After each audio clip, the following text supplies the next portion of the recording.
Alright everybody, so I downloaded Klonoa today, and I'll be honest, I kind of missed out on it when it first came out back in the 90s. You know, like I had the PlayStation and everything like that, but for some reason I just kind of missed out on it, and it's a shame really, because when I kind of did know about it, obviously for a good while, it was very rare. It was really difficult to get a hold of a copy.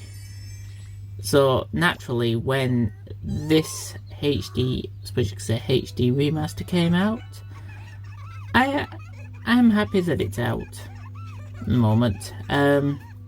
Although obviously I have not bought it yet, but essentially I'm now trying to get that chance to basically say, would I buy it this time? And obviously, because I never got the chance to really do a demo or anything, I've now been able to essentially try it out for the first time.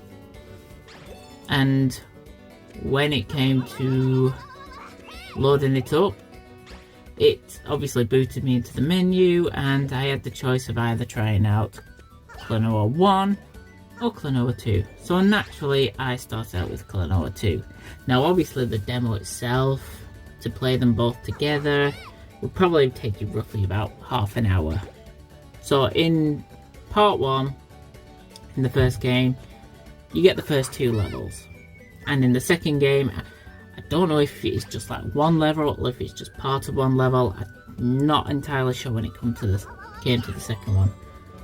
But all I can say is this game is really charming, and I am actually, it's so sad that I kind of missed out on it, to be honest.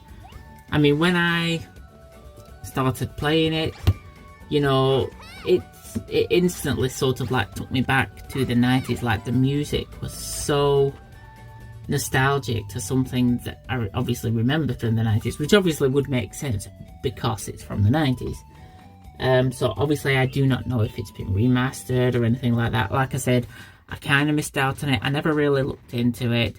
All I know is that the HD remaster cut has come out. So I've literally just gone in first hand just to experience it myself. And all I can say is, yeah, it, like, even now, this feels like it's got a charm and it's got a place in today's day. Because honestly, it was just so charming the moment I played into it, started playing it. Obviously the controls are very simple, where you just sort of jump into it, and you jump, you have a little, I suppose you could like an attack button which you can grab hold of enemies, and essentially you can use that as a double jump. Likewise, there was a bit of a hover button, which kind of reminded me a little bit these days of, well, even back then in the 90s, it's the first thing that came to mind was like Yoshi's Story, or obviously like many of other Yoshi games where you jump up and you have that bit of a hover ability. Now I will be honest that when I played this, I didn't find it worked as well as something like Yoshi, but it's not bad. It wasn't that bad, to be fair. Like, I think you kind of just get used to it, to be honest. And I can fully imagine that over the course of the game, you will get fully used to it. But like I said, the music itself it's so lovely. It's like one of those things where it kind of just, it was such an upbeat, happy feeling, and that is the impression that I got when I'm playing this game. It, just like when I play many of the other, it's sort of like the Nintendo game that made you feel really good. It's the Nintendo game that isn't a Nintendo game. It just had such an upbeat, happy feel to it. Like, the colours are so bright and vibrant. The music was so uplifting. It was so cheerful, and I love that. In terms of the actual levels themselves. Like I say, I think this seems to have a lot of collectathon type feel to it still, as quite a few games do actually have. And like I said, what is it? There's different pieces that you can collect, and that forms like a musical instrument. And I think there's something else in the second game. Both the first and second game do seem to play very similar. Now, I don't know if they differ throughout the later part of the game, but in terms of the demo, because it does say that certain things are held back in the demo, but from what I gathered there, they virtually played very similar to each other. But yeah, no, it seems like each level has its own like little collectathon thing, like you get little orbs and stuff which you can collect. I don't know if they actually amount to anything. I don't know. There were clocks as well, and I remember the tutorials, and I'll be honest, I was bad. I kept accidentally skipping some of them, so I don't actually fully know what the clocks were for. But alas, it doesn't really matter. But the point is that each level, it seemed like it had an incentive to go back, and it seemed to also boast that there were multiple pathways, I think. Now, obviously, in the early couple of levels, it probably would have been very simple. But, yeah, I can fully picture wanting to go back to some of these levels in the future and actually go back and collect a lot of them. And that is, to me, a sign of a good game. I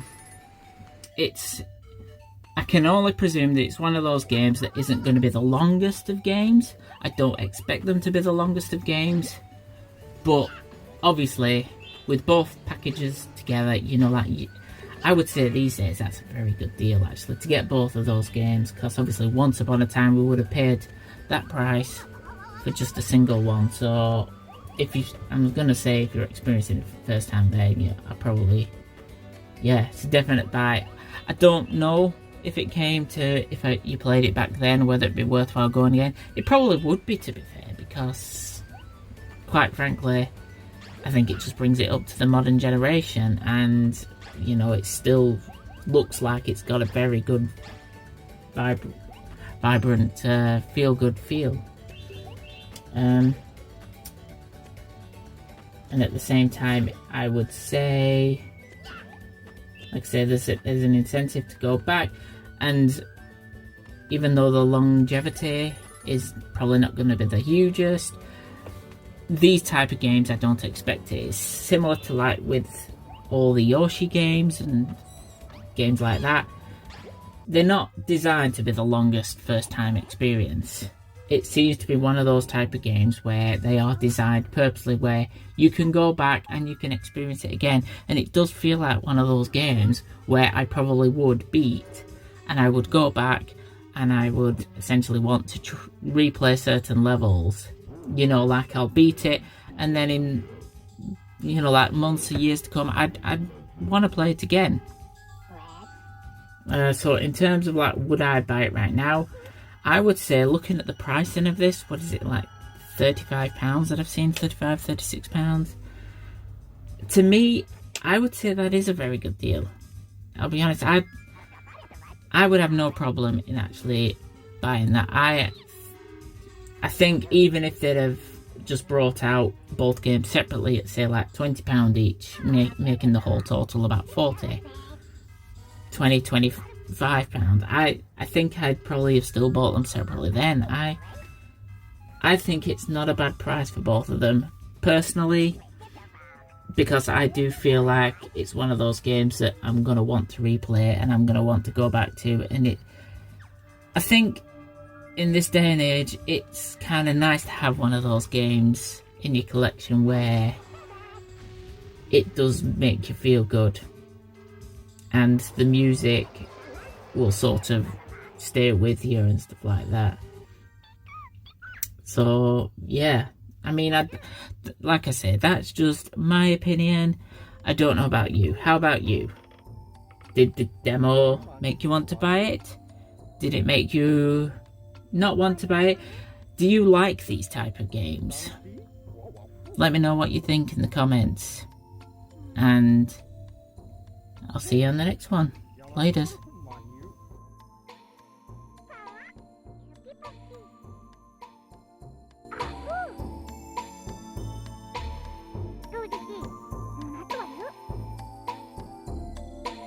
Wafu,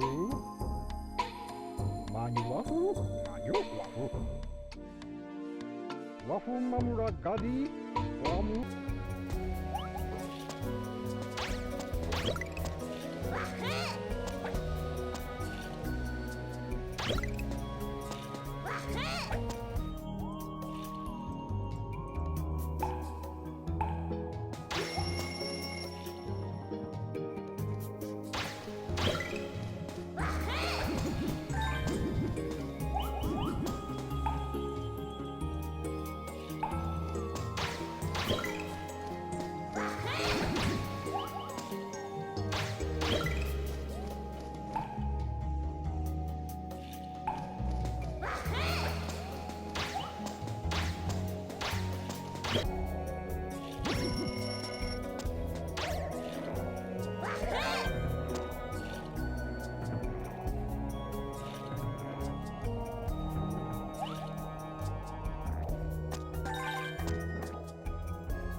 You